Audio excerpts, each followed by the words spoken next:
គាត់គឺជាអ្នកដឹកនាំអង្គភាពគាត់ដឹងពីកន្លែងដែលត្រូវទៅនិងអ្វីដែលត្រូវធ្វើ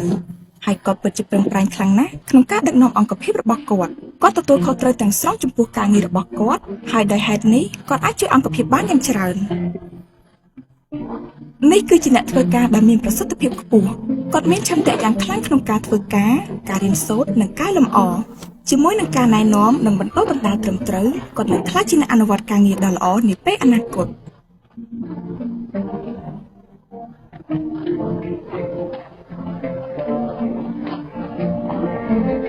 នៅទីនេះយើងឃើញថាជាអ្នកធ្វើការដែលមានប្រសិទ្ធភាពតិចគាត់មានឆន្ទៈជួយខ្លះៗដែរតែទោះបីជាយ៉ាងណា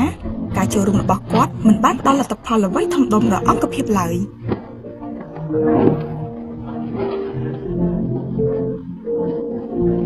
បុគ្គលនេះគឺជាប្រភពបញ្ហាឬ PTS គាត់ធ្វើការឡើងចុះជួនកាលជួយជ្រោមជ្រែងនិងជួនកាលបំផ្លាញវត្តមានរបស់គាត់ធ្វើឲ្យការងារកាន់តែពិបាកដែលអ្នកដទៃមិនអាចទីទុកមុនបាននោះទេនេះគឺជាអ្នកបង្កគ្រោះថ្នាក់ឬ SP គាត់កំពុងព្យាយាមយ៉ាងសកម្មដើម្បីបំផ្លាញដំណើរការការងារប៉ុន្តែជារឿយៗគាត់តែងតែព្យាយាមលាក់បាំងទង្វើរបស់គាត់ដោយការប្រើរបាំងមុខល្អនៅក្នុងអង្គភាពអ្នកបង្កគ្រោះថ្នាក់ឬ SP នេះប្រសិនបើរកមិនឃើញទេវានឹងក្លាយជាការគំរាមកំហែងដ៏មហន្តរាយដល់អង្គភាពរបស់អ្នកជាមិនខាន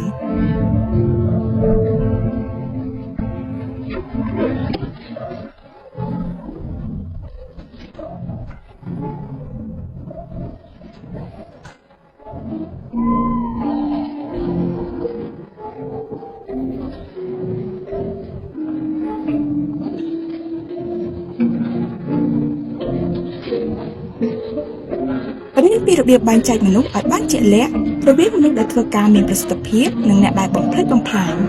វានឹងជួយឲ្យក្រុមហ៊ុនរបស់អ្នកទទួលបាននូវសុវត្ថិភាពស្ថិរភាពនិងសមិទ្ធផលការងារកាន់តែអស្ចារ្យ